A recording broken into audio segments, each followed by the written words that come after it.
On the driver's side this year, these four men have all scored victories with this engine, a Chevrolet. But Chevy's domination ended 2 weeks ago when Bobby Rahal was the winner. There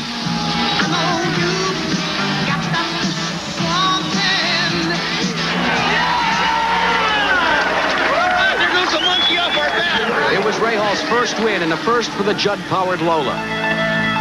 In autumn, sports often include a homecoming, and this weekend is precisely that for Bobby Rahal. He returns to the Mid-Ohio racetrack owned by his team, and coupling the Pocono win with an intimate knowledge of Mid-Ohio that puts Rahal equally at ease in the dry or the wet, marks him as a favorite for today. The challengers are these men, but the hunted is Bobby Rahal as he attempts to add a Mid-Ohio victory to an unprecedented third consecutive national championship run. Columbus for the 11th round of the CART PPG IndyCar World Championship. It's the 9th annual Escort Radar 200. And it's brought to you by Dodge Cars and Trucks. When it's gotta be right, it's gotta be a Dodge. By Quaker State Motor Oil. The big Q stands for quality. Always has, always will. By Champion Premium Air and Oil Filters. The filter line with the highest standards in the world. And by Budweiser, proud sponsor of the 1988 U.S. Olympic team. This Bud's for you, of course, and let's give you a quick look at the specifics of this racing facility. 2.4 miles in length, 15 turns, and that's a gutbuster, 9 right and 6 left. And one of the things that makes it so difficult to get around here is 30 to 51 feet is an awful narrow width for road racing. 20 to 25 gear shifts per lap. The race will be 84 laps, and we should expect pit stops around lap 28 to 30. Now, Johnny Rutherford, let's take a look at the facility itself and how best to get around it. Yes, well, you obviously leave from the start-finish line on the front straightaway, heading through turn number 1 under the bridge. It's a hard left-hander, very fast with an IndyCar. Through there in probably 3rd gear, shifting to 4th and 5th, heading on down toward the kink and the keyhole. The kink is where you go through a series of right and left hand up around a 180-degree turn that is almost off camber. It feels like it goes the wrong way. Down the 3,100-foot back straightaway, has a slight dog leg to the right in it. It's very fast, flat out down through there to what they call Madness. The turn at the end of the back straightaway, around that turn, and then you come up over a blind brow curve and head up through a series of kinks, another over the hill. The car gets light down to the back straightaway where you turn through there down this back straightaway. It is a downhill under the bridge and a slight right-hander, and then back to the left, a kink back to the left. It's very fast through this section of the course, down to the carousel. Turn number 14 around the carousel, which also appears from the race car to be a little off camber. A short straightaway, then back out onto the front straightaway, and you've completed a lap at Mid-Ohio. Look at the starting lineup for today's Escort Radar Warning 200 here at Mid-Ohio. On the pole is Danny Sullivan with an average speed of 112.766 miles per hour in the Miller PC-17. Flanking him on the outside is Ellenser Jr., 112.720 for the Team Valvoline March 88C. Starting in the second row on the inside is Bobby Rahal of Dublin, Ohio, with a speed of 111.914. Starting outside in the second row is the man that holds all the statistics records in road racing for CART, Mario Andretti from Nazareth, Pennsylvania, at a speed of 111.661. The man that won the Indianapolis 500 in 1988 flanks inside of row number 3, 111.339 miles per hour for the Penske Pennzoil Special of Rick Mears. Emerson Fittipaldi flanks him on the outside at 111.173 in the Marlboro McLaren Lola. Starting in 7th is Michael Andretti, and outside of that row is Scott Pruitt.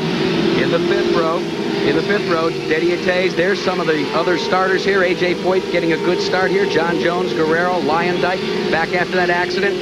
Rocky Moran, Howdy Holmes in row 9. Darren Brassfield, a newcomer, starts in row 10. Fulvio Balbio and Tony Bettenhausen. Ed Pym is back in row 12. And Raul Boisel will start in 13th position as we get a green flag here. And that's an unusual start, Johnny, because they do it midway down the backstretch. Yes, they move the start-finish line from in front of the pits over there for a cleaner start. It's a little more wide open. You have the long straightaway to contend with. Here we see the cars coming over that blind brow, a little bit close there for Emerson Fittipaldi and Rick Mears. So it's close racing. And right now the racetrack is in between. It's not quite wet and it's not quite dry. And we heard Bobby Rahal allude to that fact that that's when it's probably the most dangerous. But Karts Chief Steward Wally Dallenbach elected a wet start. That means all these cars are using the rain tires, but we could see them pit early to go to dry tires. Your leader is it's not Bobby Rahal, actually Danny Sullivan. Rahal is in second. Directly behind Rahal in the white car, and challenging is Mario Andretti. Andretti takes a peek to the inside, and it looks like there's a slight advantage, at least at the present, Johnny, for Danny Sullivan, but it tends to go away as we get ready to come to the carousel portion of this racetrack. Rahal is beginning to close just a tad. Well, this is that point where it's very slippery out there, and the guys with cold tires, cold shocks, the cars ride a little bit rough. You've got to take it a little bit easy. We have a spin. Teo Bobby has spun in turn number 14. Bobby, as you can see, is resting almost in front of the entrance to pit road. The Quaker State Porsche is still running. He pulls back out on the racetrack. And in the interim, while that spin was going on, back up front, it was Mario Andretti taking over second position. Now Andretti has taken up the challenge for the lead, held by Danny Sullivan. Sullivan rounding out of the keyhole and heading down the 3,100-foot back straightaway here in Mid-Ohio. Mario is very, very good in the wet. In fact, he's probably considered to be one of the best IndyCar drivers in the wet. He has turned laps nearly as fast on some tracks in the wet as he did in the dry. There he is going for the pass, and he makes it. A real nice move. And he almost loses it. He had to carry it in a lot deeper than he cared to. There's that slick part of the racetrack. The groove where you would normally run when it's dry is very slippery. And because the tires have polished the pavement, you have to move outside. You saw him slide through that slick part, push the front end, get out into that sandpapery edge, you would like to call it, where he can get some traction, and that's where you've got to run. You'll see them, as long as it's a little damp, running a little bit wider in some of the areas. Well, there was some calculated risk-taking early on in this race, and I almost kind of wonder if that was really the wise thing to do. But let's go back and look at the pass one more time. And Johnny, it looks as if he went in a little deeper, as we said, and almost lost it. He just flat out braked Danny Sullivan into the corner. There you see the front end push. It went straight for a little bit. He was heading for that outside part so he could get some traction. Well, Sterling Moss once said you only race hard enough to win.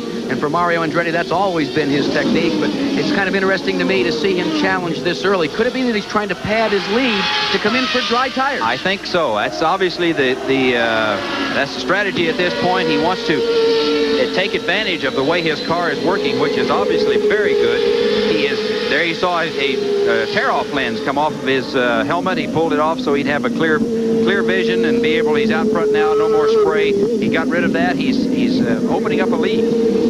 Now, in the interim, as Andretti continues to lead as he rounds out of the keyhole, look at this battle. Bobby Rahal has gotten by Danny Sullivan, and directly behind Sullivan is Al Unser Jr. and Emerson Fittipaldi and Michael Andretti. A gaggle of cars there as they head down the backstretch. That is a real race right there. Now, how difficult is it to be in the front of that sort of heat going down 3,100 feet of asphalt here at Mid-Ohio, Johnny? Well, I can tell you what, being back in it is the difficult part because you get a lot of spray on your... Oh, we've got a spin! Danny Sullivan spins.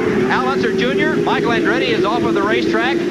Now, remember, this could cause problems for all these cars, not necessarily bending the cars up, but because of the wet we've had all weekend, it is very slick out there, and Andretti seems to be doing the best getting back out. Yes, he made it back all the way across that long expanse of grass, and he's back on the race course, getting his tires clean so he can do a little catching up. So that was incredible. That was the point where they all start racing one another, and it is very slippery out there at this point. Let's look again as they came hurtling down into the turn for madness, and here's exactly why they call it madness. There you can see Sullivan locked up his brakes and spun the car. Little Al Unser spun to the inside and came back, was able to save it. Michael Andretti off in the grass, and Danny Sullivan looks like he still saved his in his motoring. Well, everybody managed to keep their poise about them and get back out on the racetrack. And there we see Al Unser Jr. and Derek Daly, along with Rick Mears, as the Penske's are continuing to run here very well. Mears now being shown in the 6th position as Michael is held down, and he is being shown in 7th. So thus far, even though it's the early going, I'm a little bit surprised at just how tough these guys are racing each other. Yeah, they will. And I think let's go down to the pits to Gary Lee. He has some information on the track conditions. Well, first we checked with Steve Horn with True Sports. He said Bobby called in on the radio, said the track is drying out very rapidly. He would have to stop within 10 laps to take on the dry, slick pavement tires. However, in talking with the Andretti crew, it is really the call of the driver. Now, Johnny Rutherford, as the track dries out, I would think if the track is just a little damp, it might be better for them to go to the slicks, correct? Well, some guys can handle that. I personally can't. It's a situation where I like the dries until it gets a little bit drier. But it's, I think we're going to have, here we'll take a look at the spin from the in-car camera. The Valvoline in-car camera in Al Unser Jr.'s car, and you can see he really is right in the middle of the fracas as they get ready to head down into madness. That right-hander, let's just take a look at what happens here. Everything looks okay thus far. At this point, you can see the contrails, vapor trails off of Sullivan's wings. That's a phenomenon that happens there. They're into a wet part. You can see how the vision of the driver gets obscured, and here we see little Al going to the inside to try to make a pass, to outbrake Sullivan into the corner. And suddenly he's sideways. Obviously they came together. He's gone part of the way around. The car catches the back end, gets traction, and he's able to bring the front end back around. That is incredible footage. The incredible thing was taking a look at how he had enough poise to check his mirrors while he's doing almost a 180 there inside the race car. I'll tell you what, I don't know how you guys do it. I'm happier being in the booth or in the pits. So we're back with Mario Andretti leading this event. Emerson Fittipaldi is running second. Bobby Rahal is third, and despite the spin, Al Unser Jr. is running in the fourth spot. So thus far, it is Mario Andretti who has streaked to a sizable advantage as you look at Andretti going down into what they call madness, or actually turns 6, 7, and 8 here at Mid-Ohio. We'll be back with more from the Escort 200 after this. Don't go away. Well, a number of reports, of course, are coming in from the drivers in the cockpit. I'm standing by with Chuck Sprague about the incident involving Danny and Little Al. What were your comments? Danny just said that Little Al had punted him up the back and knocked him off, that he just wanted to check over when he came by. Everything looks okay from our viewpoint. It's knocked Little Al's front wings off, so it looks like he's gotten the short end of the stick long term. At the moment, we're down at 14th trying to claw our way back up. What are his comments about track conditions? Is it very slippery or just slippery in spots? I think he's a little too busy to give us any comments because he hasn't said much besides that one report. Well, Danny Sullivan, who started on the front row, really has his work cut out for him before this first round of pit stops. And unlike stock cars in the South, Jack and Johnny, there are no caution flags to help you out. You got to drive through it. Well, that's a very good point, Larry. And in fact, as we look for a pass here for the lead, Emerson Fittipaldi again just carrying it in way deep for Mario Andretti as they go to madness. Battles on the high side, but Fittipaldi takes the lead. There's two world champions right there, Mario Andretti and Emerson Fittipaldi, both with a great deal of Formula One experience and racing in this type of weather condition. Emerson obviously has got the better car at this point and has gone for the lead and taken it. We speculated before the last commercial break that Andretti might have been trying to build up a sizable lead so that he could come in and take on dry tires as this track continued to dry out. It may be the situation occur that they saw those people doing that, and the crew for Emerson Fittipaldi's team said, hey, turn the wick up and start to take the lead and try to do the same thing. We'll talk about that in a minute. Let's check in with Gary Lee, though. Maybe he can shed some light on that matter. Well, the two drivers that are battling for the lead right now both have private pilots, and they're having their pilots every few minutes check with the Weather Bureau. They say there's more rain coming in, so right now the strategy is, despite the fact the track is drying out, it might be advantageous right now to stop for the pavement tires. They're staying out there with the Gatorback rain tires because both pilots say more rain is coming. So roll the dice right now. Rutherford, when you started racing, I think all you needed was a mechanic with a toolbox. Now we've got to have engineers, we've got to have pilots, we've got to have all this extra stuff. And look, Michael Andretti is in the pits. Michael Andretti in the pits. They're exchanging the tires, and obviously that's got to be a result of the spin, and we have a report too that he has a problem with the front wing. Yes, it looks like he's going to the dries, and that will be interesting now to see if we do get any more weather. If we do, then he's got a serious problem because he'll have to come back in and put on a fresh set of rain tires. Is this a gamble now on their part to be the first to go to the dry tires? Well, it could be, but then again, it could be one of the smartest moves. You know, if it stays dry, then these other guys are going to have to come in, and he will already be on the dries, and he can stay out there and cruise on. So that's, we'll have to watch and see. Now, you can see as you watch the two leaders circumnavigate this racetrack, actually what we like to call the back 40 as they prepare to come up to turns 13, 14, and 15, the carousel. The track is beginning to show those dry marks. You can see the contrast in the color, and that will heat up those rain tires in a very quick manner. It will tear them apart. Yes, it will. It will shred them and cause them to blister in the meaty part of the tire. So I don't think it's quite. You'll see Emerson, he's very good in the rain as well as Mario, and you'll see them hunting out the wet spots. If there are any puddles or any places where they can run to cool those tires down, you'll see them doing it, and it's a situation where they're both know what they're doing. I think we want to go to Larry Newber down in the pits. He has some information for us. Johnny, there's a lot of work going on down here in the Al Unser Jr. pit. As you can see, the cars come in. They've already changed the 4 tires, gone from the Gatorback rain design to the slick tires for dry pavement. That's not their biggest problem. As we put it earlier, the wings up front were heavily damaged in that shunt with Danny Sullivan. They've had to change the supports and the very basic structure of the front wings in order to put the new ones on. There's a lot of grass and mud that's on the underside of the car, both of the side pods, on the front and the back, as well as the nose piece. They had to clean out.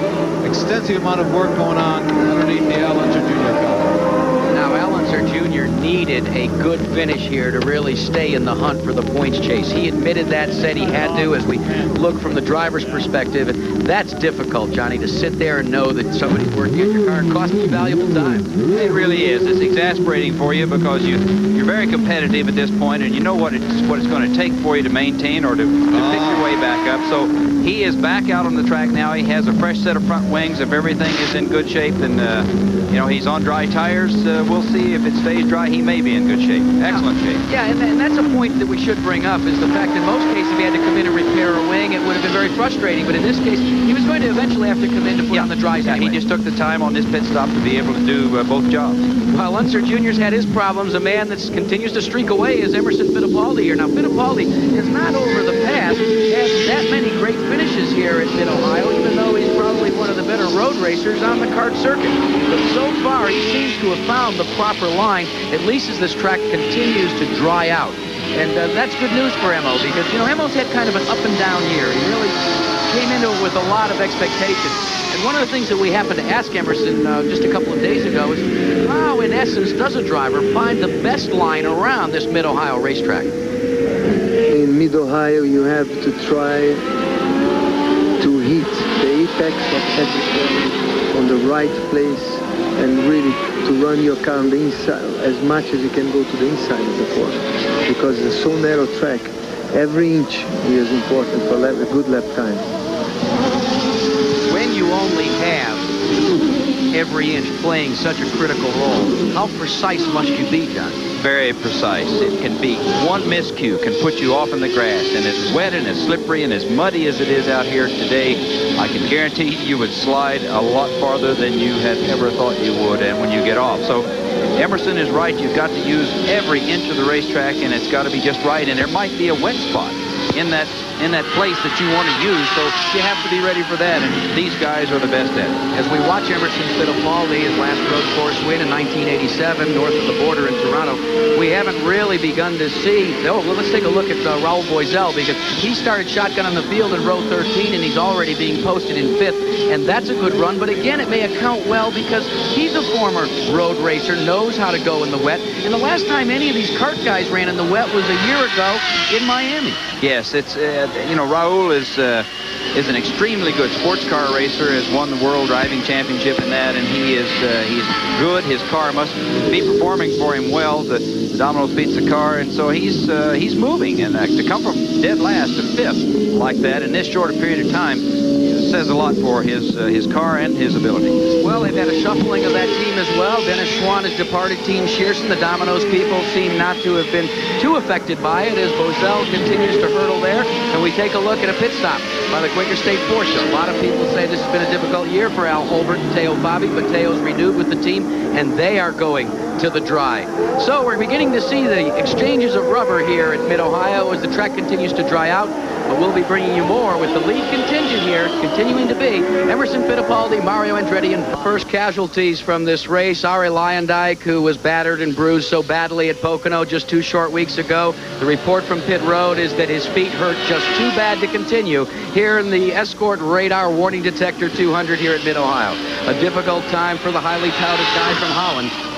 Yeah, it's really a shame. You know, Ari took a tremendous crash at Pocono a few weeks ago, and it's amazing to see him even in the car. You can see how gingerly he's getting out. They're bringing over crutches for him to hobble away from the car. He just wanted to get a chance to start today and see if he could handle it, and obviously with broken heels, that's not his day. So a big cheer for Ari Luyendyk as he heads over to take a rest. Emerson Fittipaldi, just moments ago, put Teo Fabi 1 lap down after the exchange of rubber, so he's continuing to set a torrid pace. And Johnny, the track is just about totally dry, so this team is going to have to consider a pit stop momentarily. They're going to have to, because the tires now will start heating up, as we discussed earlier. Mario Andretti's in the pits. He's going for the dries, getting a load of fuel. So, you know, this is going to be interesting, because if it rains again, we're going to see this whole thing all over again for the rain tires.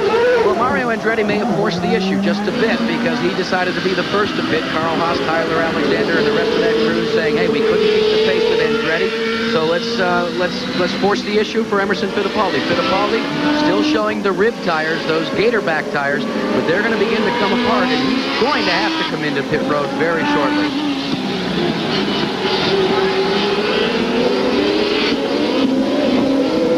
We'd like to welcome you, those of you that have been following the action in the Southern 500. We're here at the Radar Escort Warning Detector 200, and Emerson Fittipaldi is your leader. But the story thus far has been what was determined as a wet start has now been determined that dry tires, slick tires, are necessitated. Some of the lead contingent have already pitted. Danny Sullivan, Bobby Rahal, Mario Andretti, but your leader here, Emerson Fittipaldi, continues to circuit the racetrack on wet tires, the rain tires, and now he presents his car on pit road. You can see him trying to go just as fast as he can to the service of the McLaren, of the Marlboro pit from the Pat Patrick Racing Team. They will make the exchange, Johnny Rutherford, and going to have to be quick, because Mario has already made his stop and got the dry tires on. All of these precious seconds, they've refueled the car, they've got the tires on the car, he's away. He may be able to maintain the lead. Now they're making a wing change. There he goes. Now he's away. He might be able to maintain that lead. He had enough of a lead on Mario after Mario stopped, so this is going to be interesting to see. So far it looks as if he's been able to make the exchange. Indeed he has. Emerson Fittipaldi continues to lead here. Mario Andretti in second. And for those of you that are watching the Southern 500, we're going to switch you back to Darlington right now.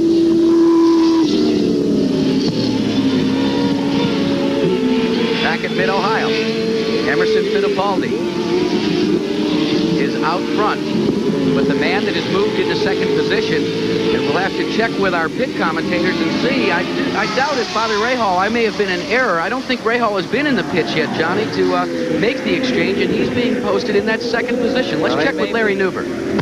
Well, Jack, you're absolutely right. Rahal has not come in yet. The last time he came around the carousel, the crew bolted over the wall anticipating Bobby's stop, and he went zipping past, and they all kind of looked at each other and said, well, I guess not this lap. They went back over the wall, and now all eyes are anxiously peering down toward the carousel. You know, the pit road goes uphill just a little bit here. They thoroughly anticipate Bobby coming in this time around, and if so, we'll be there to call the action for you. Well, Larry, that's indeed what is happening. Bobby Rahal is presenting his car in pit road. A.J. Foyt has stalled right in Bobby Rahal's pit. Now they're pushing Foyt's car back. He is back in the pit stall where he belongs. He is out of the way, but for a few anxious moments there, he was right in the way where Bobby Rahal has to stop. Bobby comes to a stop here in the pit area. Steve Horn and crew go to work. The car goes up on the air jacks. The rain tires go off. The slick go on. Putting in the mandatory, of course, load of fuel. The very quick pit stop. A.J. Foyt is coasting incredibly slowly. Bobby steers around him and pulls away in a very rapid pit stop to change more tires. Well, if he hadn't pitted Johnny Rutherford, he probably would have inherited the lead, but he had to come in and take it. In fact, you could see on those tires, they were pretty well used up. He had to run an obstacle course getting in. He was dodging cars. There were several cars leaving at the same time he came in. There was another car coming in that he had to slow behind, and AJ's car stalled in his pit, so he's lucky to be able to get in and out that clean that quickly, and now all of the leaders are on the dry tires, and it'll be interesting now to watch what happens with the weather.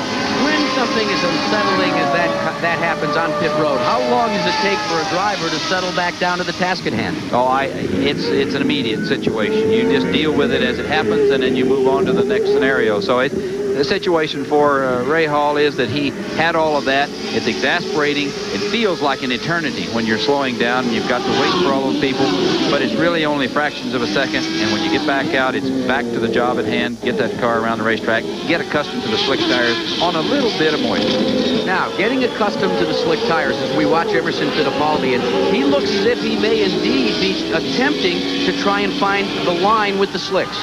Well, yes, he has to, and now, you know, as opposed to running with the wet tires, looking for the wet spots to get in, to cool the tires down a little bit, he's looking for the dry spots. And most of the groove is dry now, it appears. There are some places where there's some moisture still lurking, but he's doing, you know, he's running the car well, he's leading, and that's what every driver dreams about, is getting out in the lead. There you can see him up high, using that. Now he cuts down the inside, so the track is drying out.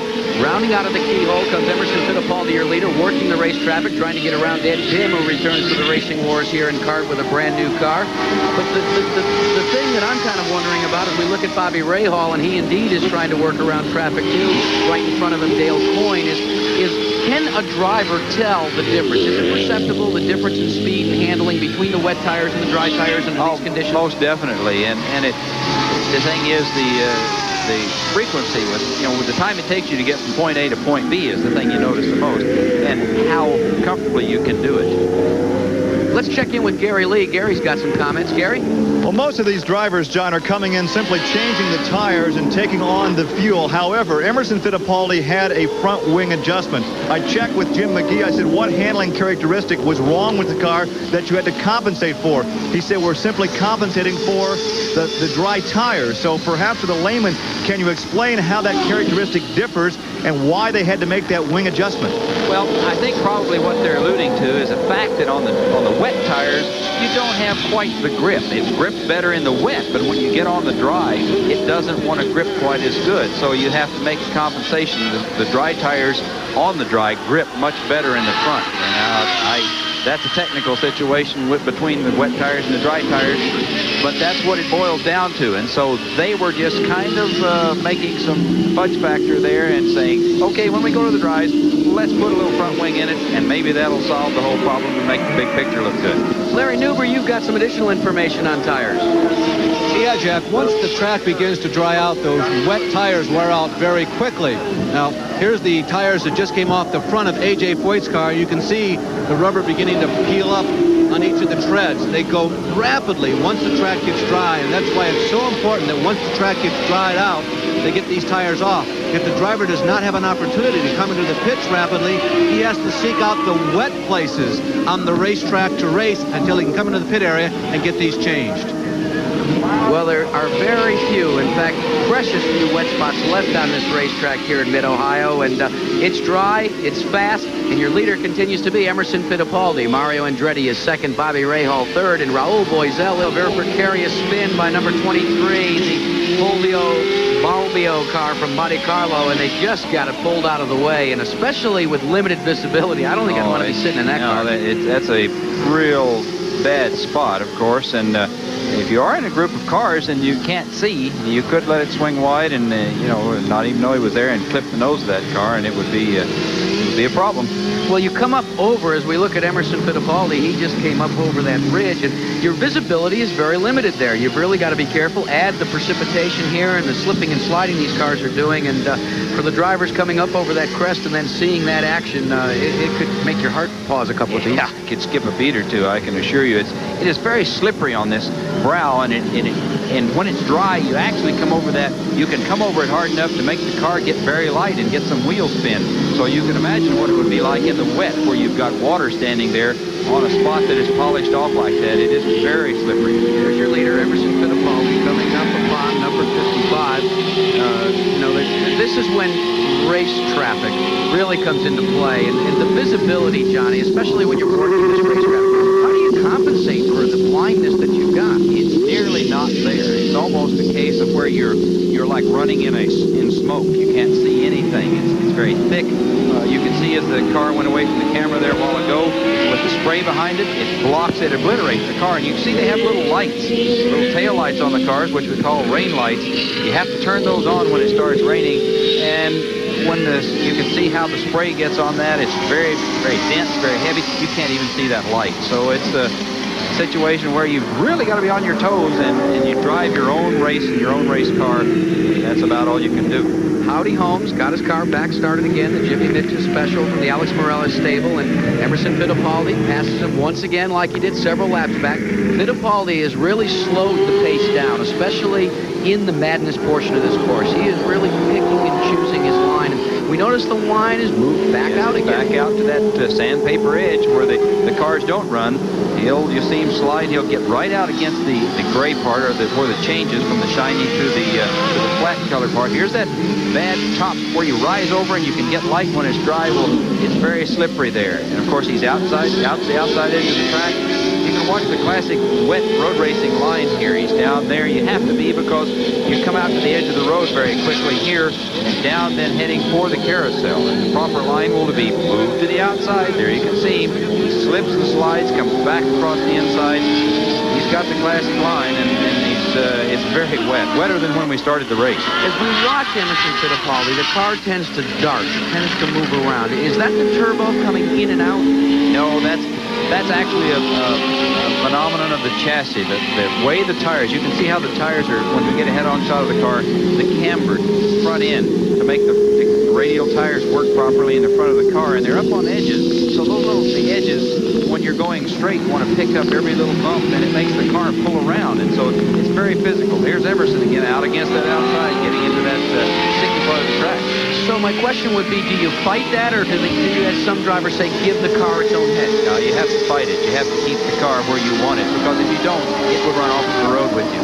Well, Emerson Fittipaldi continues to lead, and now he has to hold his breath every once in a while, especially at this 3,100-foot rocket ride that he takes down into turn number 6. And there you can see example of visibility. We could barely tell that was Mario Andretti. Just got a glimpse of the number in a white car, and that spray absolutely disappears. So you can imagine what it would be like running within 2 or 3 car lengths behind him at speed. Well, also for Andretti, directly in front of him is Derek Daly in the Raynor special. And, you know, for Andretti, he's got a lot of poise, a lot of years. And, you know, he's got to be a little bit careful, because he's being shown in the 3rd position. For more on Mario Andretti and his situation, here's Gary Lee.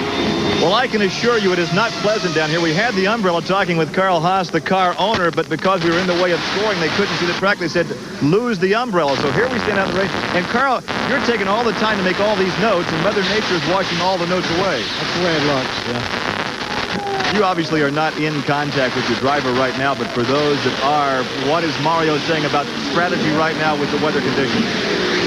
Well, we're just... I don't know if you have any real strategy. You try and keep everything on the road. Earlier on in the dry, our car wasn't handling too well, but we'll just see how it develops. The weather is appalling, so... But realistically, if the car was not handling all that well in the dry, this could, in the long run, be an advantage to you guys. Well, not right now, no. Well, obviously, a slight smile, but they're not real happy in the Andretti pit crew. Larry, what's it like down at your end?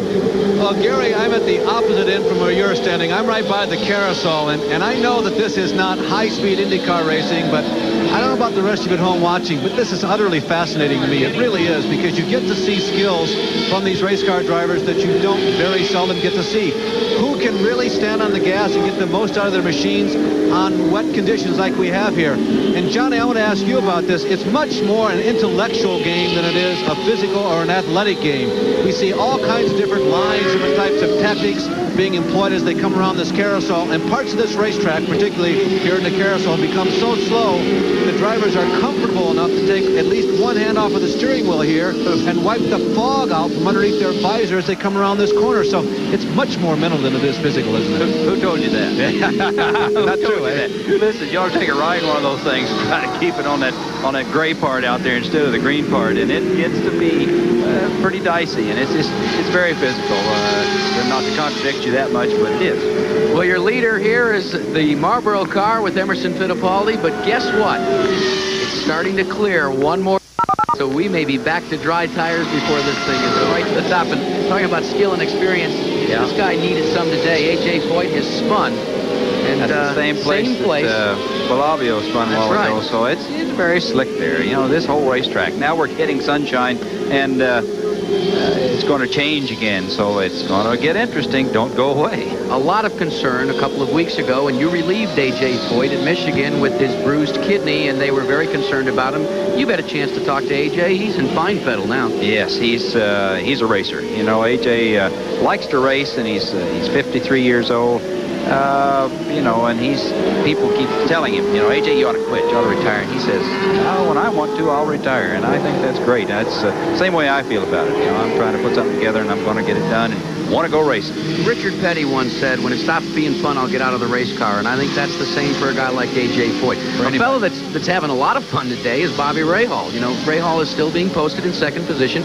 We've alluded to the fact that he has so many miles here on this home course. And in the wet, in the dry, you need to rely on your experience, certainly more in the wet. And it's been a tumultuous week for Bobby Rahal with the announcement that he was leaving the Budweiser True Sports team. For the first time in his racing career, he's going to drive for someone else.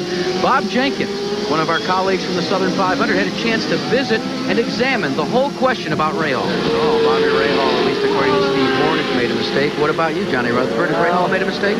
You got to do what you got to do, and I think you've got to live with the results no matter what they are, and Bobby obviously has made his decision, and that's the way it's going to be. If you were in the position, what would you have done? Well, it's hard to say. That's an awfully nice home over there at True Sport. Good, solid operation. Of course, the other operation is a good, solid operation, too, so I can't see that it's going to hurt him. Maybe if they don't get the Chevrolet engine, then that could be another story. Well, obviously, it has not affected his performance here at Mid-Ohio. He's still being shown in second position, trailing Emerson Fittipaldi. The sun has begun to come out as Rahal works down through the turns 7 and 8 area. What we like to call the back 40 here in Mid-Ohio, and prepares to come to the carousel and complete another lap. We're working actually the 42nd lap, so we're exactly halfway in this event with Rahal running behind Fittipaldi. Mario Andretti is still shown in third. Rick Mears is holding on to fourth. Bozell is fifth. But here is a battle that is beginning to develop for sixth and seventh spot between two real strong runners. That's John Jones, Scott Pruitt, and Danny Sullivan, who is now being shown in eighth, and they are dicing for positions. Pruitt is trying to get to the inside of Jones as they continue to battle for sixth spot. Two young guys that are really beginning to make their mark known. Yes, John Jones is leading in the points chase for the Rookie of the Year honors in championship auto race teams. And, of course, Scott Pruitt is getting his start, so to speak. This is his third or fourth start in IndyCars, and he's had a busy weekend running Trans Am and other types of race cars here. So he's a man on the go. He's up and coming and has a great deal of talent. And as we watch the battle here, and we look at Pruitt, well, actually now we're going to see Pruitt trying to get around John Jones. He looked to the inside there, Johnny, as they started to go down there, and that race traffic's getting in the way just a little bit in terms of what he wants to do. And now he goes to the high side and tries to take that position. And he seems to be able to get around the race traffic, and let's see if he can... well, actually, that's Jones. Yeah, he's trying to get around Jones, and so far that battle continues to be hammer and tongue. But let's, while we watch this, check in with Larry Newberg. Larry? Well, Jack, had this been 5 years ago, Scott Pruitt would have been tearing around Mid-Ohio on a go-kart. You talked about his busy week, and he's jetting back and forth from Lime Rock in Connecticut to here to run both a couple of the divisions, IndyCars as well as sedans. This is Mark Bridges, Scott's crew chief for this weekend. What's he saying? Does he feel like he's having a good ride? Yeah, he's real comfortable right now. It's wet naturally, but everything's fine. He's just taking his time. I would imagine this rain is a big advantage for him. This puts him on a much more even footing with the rest of the IndyCar veterans. Well, it does. You know, right at the moment, I think everybody's equal. Okay, when the track dries out, we'll see where we stand. He just moved into sixth right now. So he's just taking his time. He has done so well in Trans Am and GTO. Does this team have any further plans for Scott in the future? We can't say right at the moment. Scott Pruitt is definitely one of the stars of the future, though, Jack and Johnny.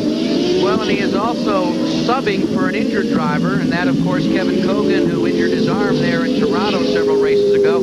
Cogan had hoped to drive the Schaefer Machinist Union car here. weather, but as you know, Johnny, those things don't heal, especially in a road course like this where you've got to keep the ship. Another thing, too, Kevin Cogan is a new daddy. He has a new son. So, he's mixed emotion. He'd rather be here racing, but he's got a new son to think about now. So, one man's problems become another man's opportunities here at Mid-Ohio as Pruitt replaces Cogan.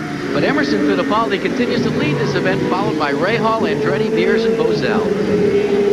Now, along with Johnny Rutherford, Larry Newberg, Gary Lee, and these enthusiastic fans that, despite the weather, have turned out to challenge and cheer their favorites here at the Mid-Ohio Racecourse.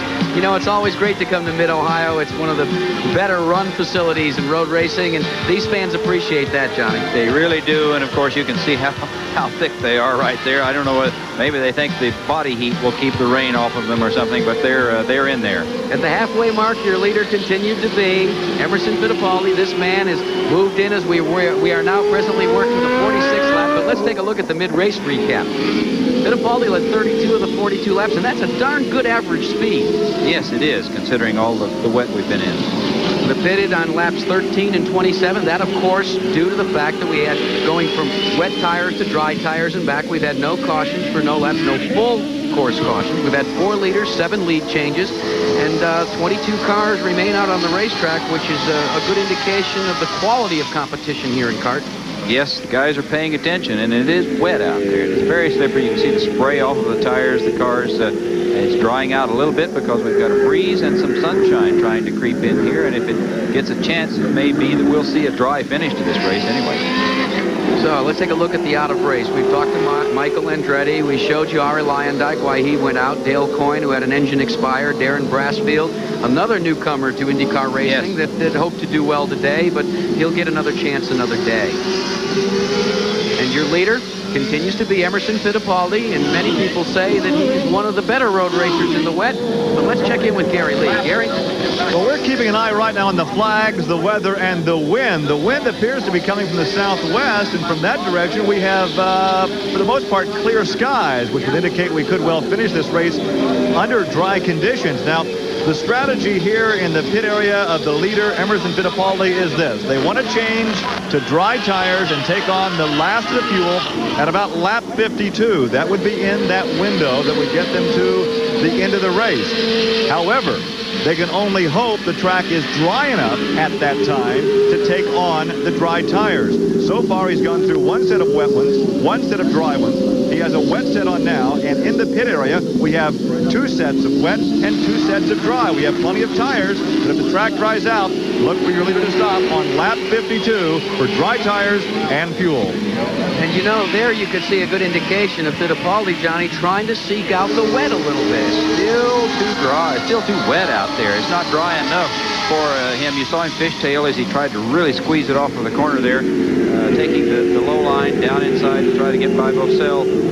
It's still very slippery, a lot of water out there, so maybe in the next 5 or 6 laps it'll dry a little more with the sunshine on it. It's going to remain to be seen, but Emerson's still doing a perfect job. And Fittipaldi is utilizing a lot of hand gestures as he works through that race traffic. Is that really important, especially when you come up on a guy the way he has? No, I think it's indicative of a South American nature. You know, he's very vocal, and he was waving thank you or shaking his fist and get out of the way next time. I'm going to come back through.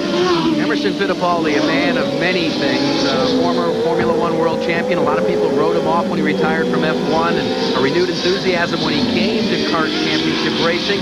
And now he calls Miami his part-time home, and he starts to build boats. You've seen the boats that Emerson Fittipaldi has now? It's a magnificent boat. I think Chris Kraft builds the boat, and it's called the Fittipaldi, and it's bright red, and it's magnificent. Now, one of the things that might happen here is a change in history. Here you see all the past winners have started in the first 2 rows. Guess where Fittipaldi started?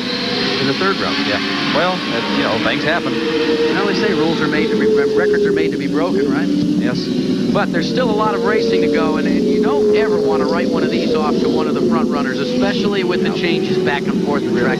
Especially not under these conditions. There he's coming up on Roberto Guerrero, trying to get himself established in Roberto's mirror, so when Roberto checks, he sees him and lets him have the chance to get by. He's by on the kink of the backstretch, very fast through there.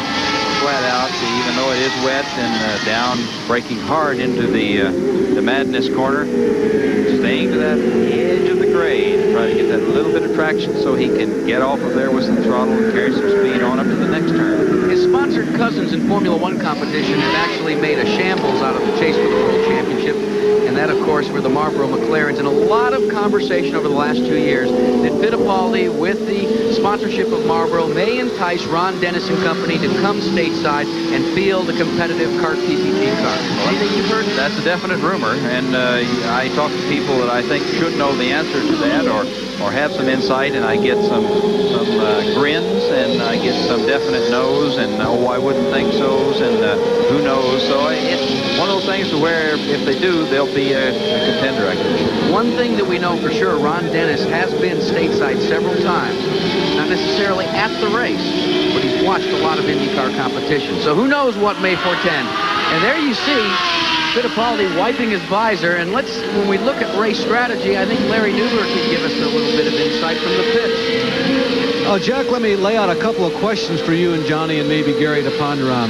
Down here at this end of the pits, the Penske people say that they're going a little further than the 52 laps for their next pit stop, which could well be their final fuel stop. They say, maybe 56, 57, maybe as many as lap number 58. However, right now the sun is shining brightly. Nobody expects the rest of this race to run with a wet track. They are all anticipating they're going to have to change to slicks if this bright sun stays out and the sky stays blue.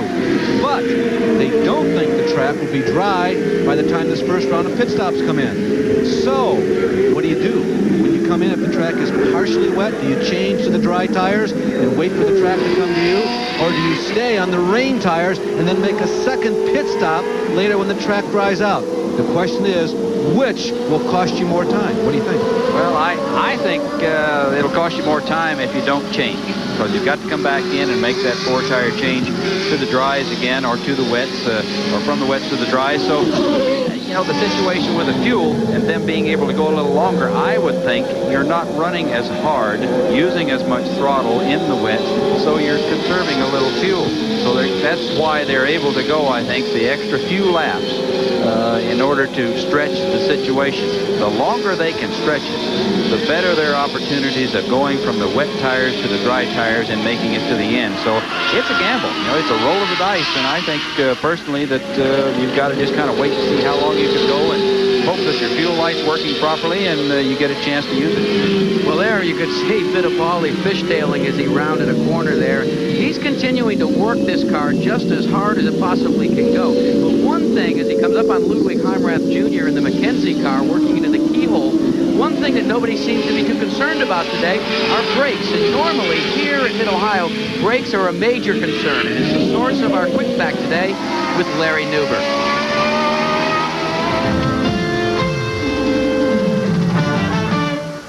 Back here at Mid-Ohio, the sun has come out and you're beginning to see the track continuing to dry, but your leader is as he's been for quite some time, both on slick tires and now on rain tires, Emerson Fittipaldi. Now, Johnny Rutherford, Fittipaldi's going to have to seek out some of those wet spots to keep those tires cool. Yes, the track is still, it's right in that limbo stage.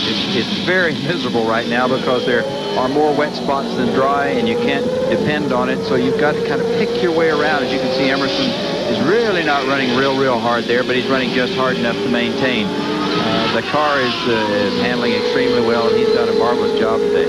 We've got 53 of the 84 laps completed. I want to remind you that towards the end of this race, we'll be announcing the Goodyear Eagle Driver of the Race Award, and Goodyear will be giving $1,000 to CARA, the Championship Auto Racing Auxiliary, in that driver's name. And Johnny, there's quite a few nominees for that award today. Oh, we definitely have. Some of the guys have been around for a while, and some rookies that have certainly done a marvelous job. Working race traffic again is Emerson Fittipaldi, and you know, it looks almost effortless right now, but really, this is the time when you've got to mind your P's and Q's, because as you said, the racetrack is in such a precarious position, such a tough situation. It can go one way or the other. Yes, it is, and of course you can see that some places on the track where the spray is non-existent from the tires, and other places it's still a pretty good spray. So there we see Emerson going by Rocky Moran and moving on through the traffic, heading on toward his next pit stop, which could come well, just any time a little bit down the road. And, of course, make a decision then to whether he wants to go from the wet tires to the dry tires. And at this point, I would say it's still wet tire territory out there. And yet, these are the calls that does the driver make them, or does the crew chief and the team owner make them? Well, the crew chief and the team owner are a little bit manacled at that point because they don't know what the conditions are out there, and that's a call of Emerson's. I think he has to be on the radio, and if the radio goes on the fritz, then the crew's got to be really on their toes and be ready for him at any point. And this man continues to impress many here in one of his limited kart IndyCar engagements. Subbing for Kevin Cogan, Scott Pruitt is showing absolutely the maturity of a veteran as he works the facility here and the different conditions. And, he's moved up into 5th position. He's gotten around Bozell. And this is a great run for this young man. A winner in the International Race of Champions at Riverside, California this year. And he had hoped that his IROC performances would maybe get him some attention on a national level. And it seems that maybe it has. Well, he's doing it, as we've said, a stellar job in that car. There he gets a little dicey there. He's trying to make a move. And that wasn't dicey. He got cut off by Heimrath. He really did. And we'll see now what happens, who moves where. If Heimrath goes to the outside, there you can see Bozell moving on the inside. This is a battle for 5th position, people. And look at Bozell, and they are side by side as they work the crest there. Yeah, that was a bump. Bump, and he got into the fence. That's a shame. It's Scott Pruitt touched the front of Bozell's car. They came together, and it threw him out of control, and he went right straight into the Armco on the side. I don't know whether he's pinned in there. It doesn't look like it. He is starting to scramble, trying to get out of the car. Obviously his feet are not pinned. The safety people are there. Local people are right there at the moment. Let's take a look at what happened here as it was coming into madness, again working race traffic, and the man that took the advantage actually was Bozell. Bozell got a little crossways there, Scott. Yes, you can see right there. They bump, and it turns him offline. He goes across into the grass, loses control, bang, sudden stop. That's got to be a frustration for Scott Pruitt. There he's out of the car, walking away, in good shape, so... And this will bring out a full course yellow. But the question I've got for you, Johnny Rutherford, is if the track conditions were dry all weekend, would the same have happened? Probably not. Probably not, because that is still one of the wetter parts of the course. We can see the car slipping and sliding. So at this point, it's going to be interesting. There we see Mario Andretti coming in. We'll watch now to see if he takes a chance and goes to the dries. And it looks like he's going to. So Mario is a master at making the change. He's putting on the slick tires. It's going to be dicey, but he's going to have that advantage of already being on the dries, out there, ready when the track dries out. So this could have been a very good strategic move for Mario. With the luxury of a full course yellow, would not most of the front runners have to at least think a lot harder about coming in and putting those dries on, because you can extend your fuel mileage? And, people like Rick Mears, I understand, is in on pit road, and Larry Newber, I think that's exactly what they're going to do as well, right? Jack, he absolutely is. Rick Mears comes to a stop, and there was no question, no hesitation. The slicks went on. This is the trickiest part going to be for all of these drivers exiting pit road. There is a great deal of water on pit road. Danny Sullivan's crew is over the wall. They, too, are going to slicks. Little Al Unser Jr.'s crew is getting ready for him. They, too, are going to slicks. So everyone's going to take the calculated risk. Johnny, you called it. You said, hey, they got to take the chance of making only one pit stop rather than two, because they don't expect any yellows here at Mid-Ohio the rest of the way. You can take it easy out there on the slicks, and it's still, we can see the moisture on the tires. Some places you can get away with it. Other places it's still too damp. So the sun is shining, the wind is blowing a little bit, and if they get this opportunity, or the guys that have made the change early will be in the catbird seat. Well, with all the exchanges here on pit road with rain tires and slick tires, a lot of flip-flopping back and forth in positions, and we'll straighten it all out after these commercial messages. Battle here as we've gone back to green flag activity, and Mario Andretti has appropriated the lead with 59 laps completed of the 84 scheduled today. And this is all indicative of what took place during that full course caution when Andretti, Johnny Rutherford, elected to be the first man on pit road. Yes, he came in, put on the dry tires, and then we can see the track is drying, and Mario there shown leading the race with Emerson Fittipaldi, who has led most of the day in second. And Fittipaldi had a very lucky close escape on pit road. We'll tell you about that in a couple of moments. Mears is in third position. Rahal has dropped back to fourth after stalling. In fifth is Teo Fabi. A good run for Fabi after some problems. Sullivan, Unser Jr. also coming back from problems. Those two drivers. John Jones still in the hunt in eighth position. Raoul Boisel, who stalled momentarily on the race course. They got it restarted. He's in ninth. And the Irishman from Dublin, not Ohio, from Ireland, Derek Daly, runs in 10th position. Let's take a look at the signature in pit stop efficiency. There you see again that Emerson Fittipaldi with 33.32 total time. Bobby Rahal, there you see a real tough one for him because his car stalled. And that increased his, or actually decreased his pit stop efficiency. Mario Andretti at 32.63, and Rick Mears very quick at 27.38, and that indeed should account for the reason why he's running in third position. Now, we talked about the problems that Emerson Fittipaldi had. He was literally saved from a major disaster on pit road just moments ago when he came in to take on fuel and exchange tires. Here's what happened, Johnny Rutherford. Yes, he was in the pits. The guy came off with the hose, which is supposed to be the indication. He nearly runs over the guy, but you can see the vent line is still hooked to the car. It had stuck in the receptacle. And the man that went just a skittering into pit wall is Larry Faust. And Gary Lee, you're there. Larry's going to certainly be a little black and blue tomorrow. Well, there was some concern that they did not get enough fuel in during that stop because of the miscommunication. Now, Larry Faust has now recapitulated everything that happened and says, yes, we think we have about 30 gallons of fuel in the car. They knew they had about 19 gallons of alky in the car's fuel tank at that last stop. So they got at least 11 gallons in. That should be enough to go the distance for Emo. Now, Johnny, as we saw, the fuel vent hose came unhinged. So one of the things that you do is you recapture all of that fuel in the vent hose to pour back into the tank to make an accurate measurement. So it's really kind of seat-of-the-pants calculations right now. It is for a fact, and that could be one of the things to watch for Emerson toward the end of this race is just how much fuel he did get and whether it is going to be marginal for him. Don't know if it's the Latin blood in Emerson Fittipaldi or the fact that he knows that he may be running on borrowed time, but he is closing quickly on your leader, Mario Andretti, as they work through the switchbacks and prepare to present themselves at the keyhole. Now, there's 5th, 6th, and 7th. Teo Fabi leads Al Unser Jr. and Danny Sullivan. Fabi, you recall, had some problems, and of course, we certainly chronicled the problems that have befallen Al Unser Jr. and Danny Sullivan. They are a lap down to your leaders, but they are battling with, you know, this is a chase for points, too, because these guys, second and third in the point standings, and Danny Sullivan, who after Pocono, I mean, really before Pocono, thought he had a commanding lead for the championship. Now finds himself chasing Bobby Rahal. But this is a great battle here. Yes, it is. And of course, Al Unser Jr. has moved by. They both moved by. He and Sullivan is pressing Al Jr. So this could be the battle here, you know, for the points thing. It depends on where Rahal and Emerson wind up. Sullivan is so mild-mannered when he's in front of a camera. You know, he says all the right things. But many people say that once he straps himself in the cockpit and gets the shield, and look. Oh, no.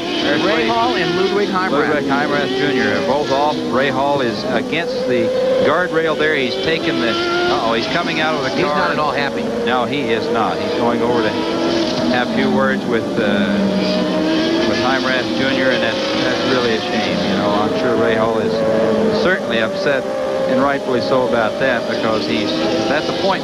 When you get in that situation, here's the replay. We'll watch and see exactly what happened. Remember, we talked about race traffic for many, many times and throughout this race. Let's see what happens. Here he comes up on the inside, tries to make, and he lost it. That was the problem. He lost it in a slick spot, and they both. You can't fault Heimrath for that. No, you really can't. But that's, you know, that's racing, and that's the way it goes, and it's sickening for in Bobby's place, leading in the points. Now he's obviously going to lose that position to one of the other guys. And should anyone speculate that with the change of teams that Bobby Rahal would give anything less than 100%? No, I think this display shows that it's more like 120. Yes, he is very upset, and it's a shame for both guys. Now this makes the battle for 5th, 6th, and actually 5th, 6th, and 7th that much more important right now between the lap cars of Al Unser Jr. specifically and Danny Sullivan, because there aren't a lot of points separating those three guys. And with Ray Hall, and I'm sure by now they've seen Ray Hall up against the wheel fence, they've got to be thinking about points. Oh, yes. Wheels start grinding and turning, and you start thinking about the situation, and you've got to put yourself in the best spot. And of course, you don't want to wind up like that, so you've got to make all of the right moves. And that will change things in the record books for Bobby Rahal. He's never finished out of the top 3 here at Mid-Ohio, but he certainly will today. And a lot of disappointment for Bobby Rahal, I'm sure. But as they say, there'll come another day. But I think the battle right now, well, there's 2 on the racetrack, and let's update you on them. This one here, of course, is Mario Andretti and Emerson Fittipaldi, and then the battle that we've accounted for, Al Unser Jr. and Danny Sullivan. But another player in this switch and in this heartbreak down there in the corner that went up against the wheel fence is Bobby Rahal's team owner, and that, of course, is Steve Horn, who is with Larry Newberg. Jack, this is Steve Horn. Steve, what do you hear from Bobby from the cockpit about the incident? What Bobby said was Heimrath took him out. You guys have to be very deflated because you had another good run going here, and after this week, it was very important that I think everyone showed that you were still behind this effort as a team 110%. Well, I think, we've still got 4 races to go, so we're not out of the hunt. I think a little bit of disappointment, surely, but we'll keep on going. I realize very much that this is not the right place, the right time, and your mind is not in this mode, but as you look ahead to 1989, any idea what direction you might go? Are you going after somebody that's on an established IndyCar team right now, or maybe bringing somebody else who's not in the league right now? To be quite honest, we really haven't thought about it. We're just trying to get through these 2 races, get some points in the championship, then look at next year. Well, Jack and Johnny, over the last 2 seasons, this guy and this team has done better at getting points and getting through these last few races than anybody else in IndyCar racing. Well, that's truly a shame that Bobby Rahal is up against the fence, but we've got some racing going on here, I can assure you. Now, this may be a battle only for 5th, but you could call it the championship battle, at least as far as Mid-Ohio is concerned. Danny Sullivan trails Al Unser Jr., and they are continuing to go at it hammer and tong as we work through the madness portion of this road course. We'll update you on this battle and the battle for the lead when we come back. Carruth back with you at Mid-Ohio. We've completed 65 laps, and it is boiling up front. Mario Andretti continues to lead. Directly behind him, as you can see, is Emerson Fittipaldi, and behind them in that battle we alluded to in 5th and 6th, although they're a lap down, is Al Unser Jr. and Danny Sullivan. Now let's break this out for you. Andretti leads by virtue of the fact that he was the first to enter pit road and put on slick tires. But Fittipaldi came charging back after a near miss that almost cost him going out of the race when his vent hose came unhinged and cost him valuable seconds on pit road. But he is closed now and continues to challenge as the leaders work through the switchback and come up to the keyhole to complete another circuit here. Danny Sullivan, as you can see, looks in front of him and sees Al Unser Jr. They are 1 lap down to the lead contingent, but they are engaged in a battle of their own as they try to gain valuable championship points in their quest for the championship, knowing that Bobby Rahal is already out of this event, Johnny Rutherford. Boy, they are going hard after it, too. Sullivan knows that he's got to get the advantage on Al Unser Jr. and get up front. And look at this, Fittipaldi. Fittipaldi makes that challenge down on the inside. They come across the line, crested brow. Fittipaldi thinks better of it, but Fittipaldi is really showing the heat on Mario Andretti. He's backed off for a second. Is he going to take a run at him again as they get set up for that 13, 14, and 15 area of the track? This is very hard to pass back here. You've got to catch a guy really out of shape in order to get by on this front section of the course. But we're coming back around to the front straightaway and going through the carousel. We may see Emerson pull back up and get in position to try to make a run at Mario through those long stretches of the racetrack. Okay, with what is in front of them in this other portion of the racetrack, where's the best place to pass? Well, I think probably the best place is going to obviously be down the long straightaway and into madness. So it's right here is where he has to use the legs on his car to be able to pull up in contention to catch Mario. But Mario is not slowing down. You can see he's still holding that gap. And if he can get through this part of the course, get through the keyhole, close any distance, maybe he'll have a chance to run at him down the straightaway. And, of course, you've got the other 2 cars, Al Unser Jr. and Danny Sullivan sitting right there waiting to get back in the lead lap. 2 Chevrolets up front battling 1-2. It's a question of horsepower. The 4 cars that you see here in fact, are powered by Chevrolet, and they are, well, again, Fittipaldi tried to move to the inside. Was he throwing Andretti a dummy, or is he just running out of horsepower? I think he's got just enough. He probably needs to get off of the keyhole just a little bit better. And here Mario seems to be better down in the tight stuff. He's maybe geared a little differently. Something may be working better for Mario, or he might just be running for it. You know, we've talked about a lot of the drivers that turned misfortune to good fortune this weekend. One of them may indeed be Mario Andretti. He was the first driver in early practice to crash his car coming out of turn 15. He sandwiches up against the start-finish line on the outside retaining barrier, and this is his backup car, the Kmart Amico Ultimate Special from the Carl Haas stable, and this is about right where Andretti crashed in the first practice session of the weekend, but they battled back, and he now leads Emerson Fittipaldi as they circuit turn 1 and head back upstairs to the keyhole portion of the racetrack. And here's where you can haul the mail through what we call the switchbacks, turns 2 and 3. Yes, and Mario gets through there extremely well. All of those top 4 guys we see in the picture running there are staying glued right together. And here's where Emerson has to get that extra bit of speed, get off of that turn to maintain the speed and pick him up at the end and try to get by. He's not going to do it this time. Mario is there. He's still pushing. So that last half of the straightaway, Emo is able to close up, but it's not quite enough. You can't see it in the picture, but there is a slight peak. And it's almost as if when Emerson Fittipaldi hits that peak area on the backstretch, he gains a little bit of an advantage, maybe 1/100 of a second. That's very hard to say because that kink is so subtle. It's just a dog leg to the right. But here you can see they're all 4 under a blanket, and it's an interesting race. The man that's been following the fortunes of Emerson Fittipaldi from pit road is Gary Lee. Gary, you've got a comment. Well, a comment, in fact, Jack, on both Emo and on Mario. You'll recall earlier that Carl Haas said the car was not handling all that well before they went to the rain tires the second time. When they made that tire change, they made some adjustments to Mario's front wings. Mario has not made any indication since then if, in fact, that corrected the handling difficulty.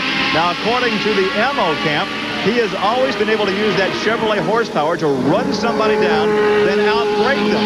He can't do that now because Andretti also has the Chevrolet. So it's a dogfight between 2 former world champions, both with the same chassis and both with the same power plant. Well, now let's see as they work down the 3,100-foot backstretch one more time if Emerson Fittipaldi may have just a slight advantage as he continues the assault. This time he tries the outside.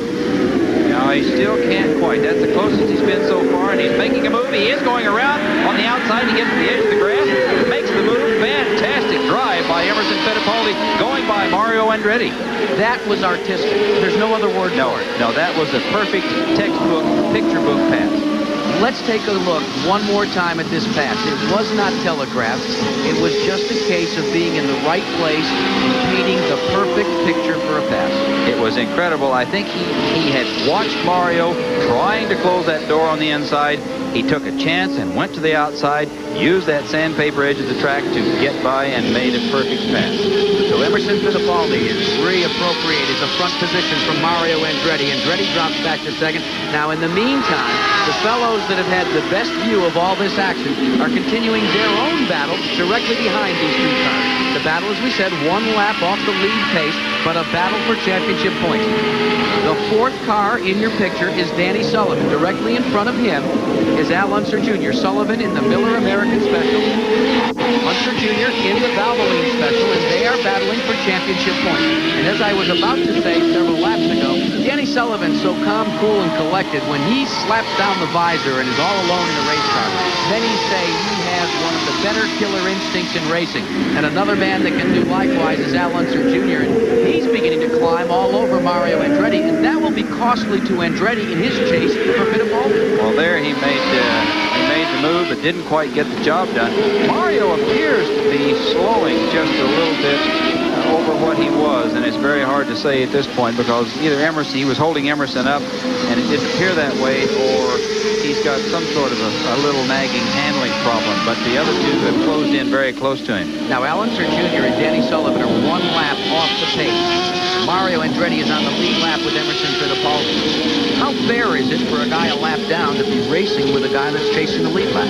Well, racing's racing, and obviously they want to get back in the lead. If something were to happen to those 2 lead cars, that would leave Little Al sitting there in the right spot, and Sullivan as well. So, you know, you just go out and race, and you don't jeopardize your position or your situation at this stage of the game. When it gets a little later in the race, we're liable to see some real action here. Now, we've been alluding to the fact of how close this points chase is. Danny Sullivan, if the race should end in its present set of circumstances, with Sullivan trailing Al Unser Jr., he would have a 1-point lead over Little Al in the points battle. That's a difference of 1 pole position point for Danny Sullivan. So this is really going to go right down to Miami, I'm sure. And there again, Mario Andretti went very, very wide. Al Unser Jr. got the advantage. They come across the blind crested brow, and Unser Jr.'s on his way, and now Danny Sullivan's going to try. And it seems quite obvious now that Mario has either backed out of the throttle or maybe, just maybe, the handles have gone away just a bit. I think it's probably a handling situation. Mario's not the guy to get out of the throttle and let somebody by. And he knows that he's got to give somebody a chance, and I'm sure we'll see Sullivan get by him here if he sits there in the mirrors very much longer. So Mario Andretti, I would say, has got a handling problem at this point. Maybe just a little bit. Doesn't take much. You know, these cars are so finicky that if you get one little bitty thing out of sync, it can really give you grief. And so he may have just that one little bitty thing. If Sullivan gets by, he's going to have to maintain to charge up there. Well, the championship chase is coming to full boil, as well as the chase for victory here in Mid-Ohio. So don't go away, because there's plenty of racing left. We've completed 72 of the 84 with Fittipaldi in front, Andretti second, Mears, Unser Jr. and Sullivan with Johnny Rutherford, Larry Newber, and Gary Lee. And your leader is Emerson Fittipaldi, who just climbed the ladder and took the lead away in a great move from Mario Andretti, who was dropped back to second. In third is this man, Rick Mears. Not one of the best road racers in racing, but he says, hey, I want to prove that I'm a good road racer. He's driven a very conservative race. He is holding on to third position, and standing by is his car owner, Roger Penske. Let's go check in with him on pit road. Well, Jack, we're watching intensely. Roger's keeping track of Rick each lap. We're watching for Rick to come around, trying to maintain a constant speed, maintaining the performance of the race car. And as soon as Roger radios to Rick what the results of that last lap, we'll have a chance to talk to Roger and find out what their strategy is from here and whether or not they got a shot. How about it, Roger? Any chance to catch the leaders? Well, we weren't really up in the front there on that restart, and probably that's what caught Bobby Rahal getting in the middle of that traffic. We're sitting third. You know, this is a points race, so we got to take what we can get. I don't know what's going to happen up there, but with 8 or 9 laps to go, I think we got to be pretty happy where we are. So at this point, a third would be good for today, particularly considering the conditions, eh? Well, it'd be great for us. We just want to finish both cars. Okay, Danny Sullivan continues to run out there also, although Danny in that early race shunt, remember, lost a lap, which he has never been able to make up. Despite the overall yellow flag, he never made up that lap that he lost. One of the things, Johnny Rutherford, that we were alluding to before the interview with Roger Penske is that Rick Mears for many years has been touted solely as an oval track expert. And what people forget is a lot of that was accounted for the fact that when he crashed so badly at Montreal, we really didn't have as many road races as we have now. So that his learning curve wasn't as strong because his feet were hurting for so long. But in talking to Rick Mears this year, he said, look, I want to prove to people that I'm equally adept at road racing as I am at oval track racing. And now that he's fully healed, it seems to be coming to the front that he is indeed one of the better road racers. Well, yes, Rick has always, in my estimation, been an excellent road racer. He had the misfortune of the accident in Canada that just nearly crushed both feet. He's had a long recovery period. I think he's just now getting fit to where he can do the job and drive the car. Well, I'll tell you one great thing about Rick Mears, too. He took delivery last week of a brand new 27-foot fishing boat. And he was telling me before the start of the race that with that new Sea Ray that he's kind of tried to get his mind back to racing after he and Roger and the rest of the crew down there in Bakersfield took it out for 3 days and just went fishing. Sure, that's not a distraction. You never know. I guess, you know, everybody has to have a little bit of a hobby. And many people have said Rick Mears' only hobby until that word about the boat was auto racing. So who knows? He's a racer. Boy, that's an understatement.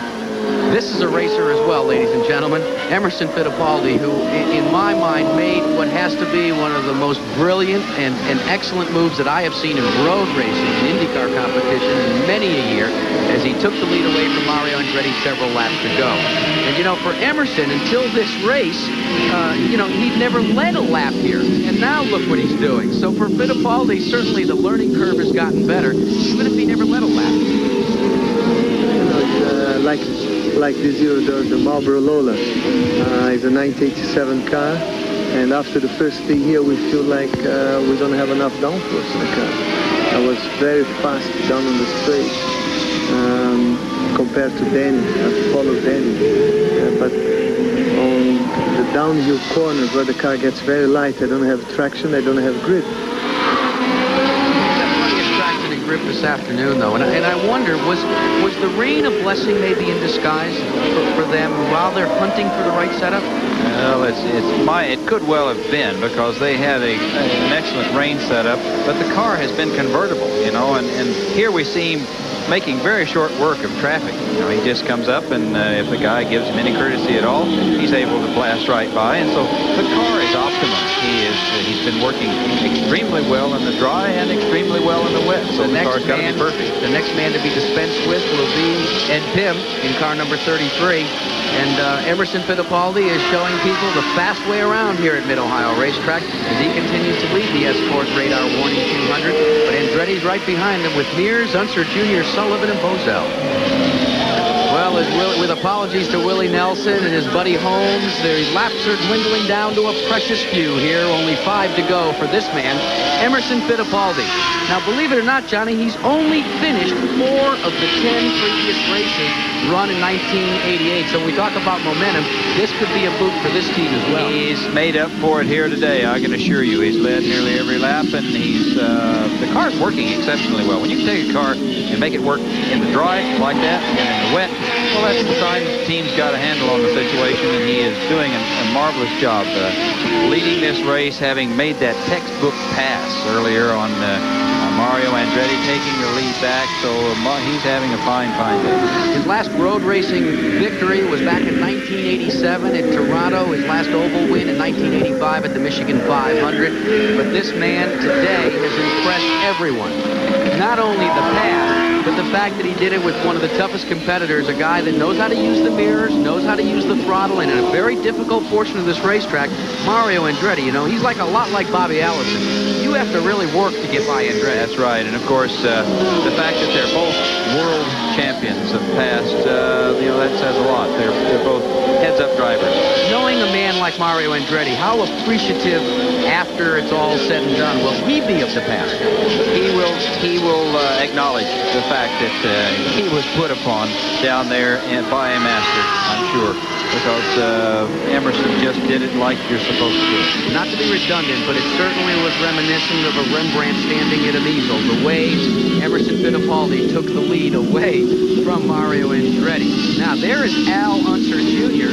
Now, he has begun to lengthen his distance, although he's 1 lap down to Emerson Fittipaldi over his rival, Danny Sullivan. That battle has gone away as well, but this will be for naught for the Valvoline entry, because despite the fact that he is directly behind the leader and being shown in the 4th position, the way things are going now, actually unofficial reports would put Danny Sullivan at the top of the points chase. Here's Unser being shown in 4th place, and he's really bringing that car out quite well. Al Unser Jr. has been standing on the gas, as they say. He's closed up to a very close distance behind Emerson Fittipaldi, but it's, I'm afraid, going to be for naught. He would like to get back in the lead lap, and that's the way you do it on an oval road course. You'd have to have a full course yellow so he can take advantage of a caution. We're down to the very last laps, and he's just pushing. I'm sure he's showing that he can do that job. Remember at the beginning of the show, we talked about parity. We talked about the domination of the Chevrolet. 4 men running Chevrolets accounted for the victories in the first 9 races. Then, of course, Ray Hall's win in the Judd. Al Unser Jr. was the last man to be victorious driving a Chevrolet. Emerson Fittipaldi is the only Chevrolet team driver that has yet to score a victory. So it could be 5 for 5 for Chevrolet and 1 for Judd. If Fittipaldi can hold on to the remaining 2 laps and score his first victory of 1988. This is where we're getting down, Jackie, to that situation that he had back in the pits a little bit earlier today on his last pit stop. whether or not he in fact did get enough fuel in the car to go the distance. It's going to show up here any minute if he's having a problem. Now, is there anything that you as a driver can do, you know, to maybe try and ensure that you have a little bit more fuel than under normal circumstances? He certainly is no longer feeling the hot breath of Mario Andretti. I'm sure he knows that Al Unser Jr. is a lap down to him. You know, can he save the car a little bit? Yes, he can start short shifting the car, not running it up in the RPM to where it uses the amount of fuel. And the best thing I think for him to do right now would be to pull over and let little Al get by and just kind of coast to the finish with these few laps left. Emerson Fittipaldi from Brazil calls Miami his home. We talked about his boat business. He has a booming automotive business as well.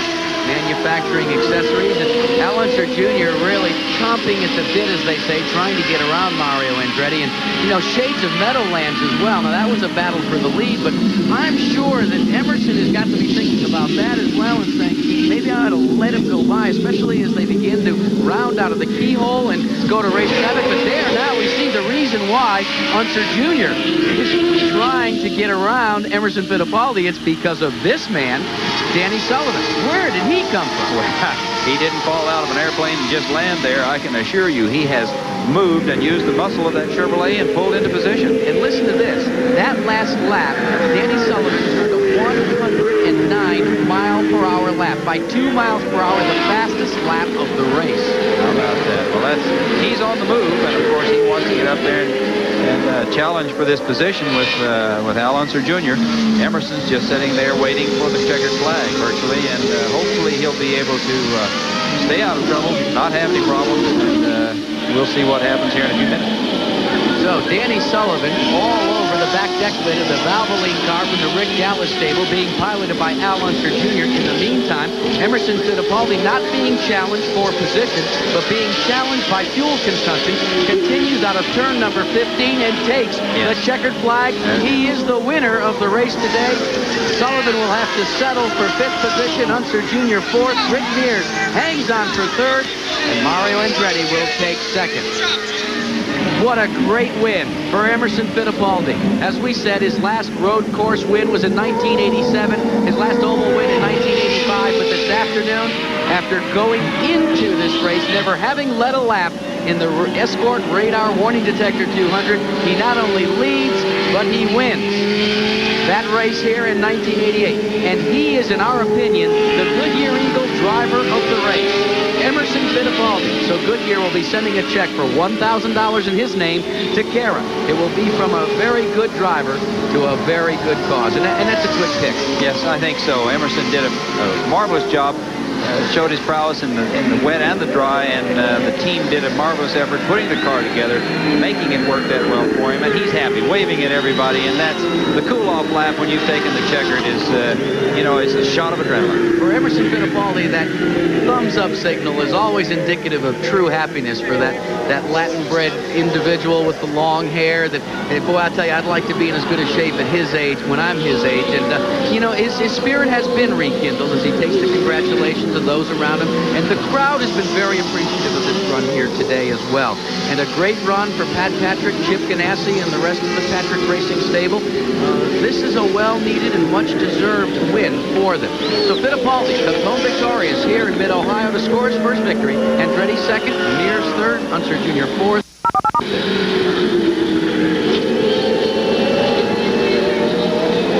200 is history. Emerson Fittipaldi comes home victorious for the first time in 1988, followed by Mario Andretti. A fine run to 3rd for Rick Mears. Al Unser Jr., although a lap down, comes home in 4th. Also a lap down is Danny Sullivan.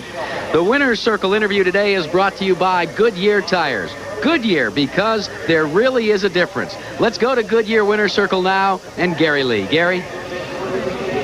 Well, it's Larry Newber down here, Jack. Gary's had a mic problem, but we are standing by with a man who had no problems today, Emerson Fittipaldi, despite the rain. And finally, you got that win here in 1988. I know, Larry. I'm very pleased. My Marlboro Lola was behaving really well the whole race.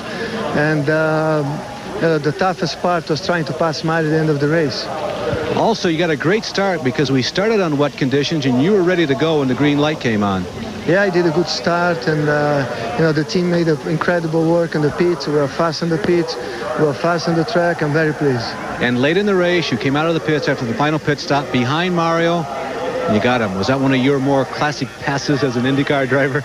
I knew it was going to be very difficult to pass Mario, and Mario was holding the position really well. And then he went on the inside at the end of the straight, and I tried on the outside, and I managed, and it was just it happened. Jack, this is Emo's first win of 1988, but I guarantee you it's not his last IndyCar victory.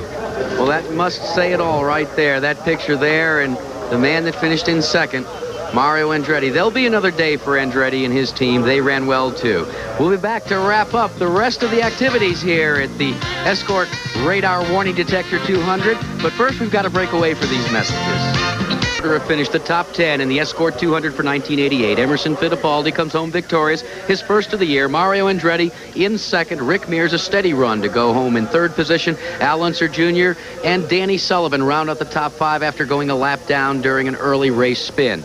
In sixth finishing position is Raul Boisel and Johnny Rutherford. That's a good run for that job. Creditable run for Raul. He came from dead last because of problems that they had in qualifying and in practice.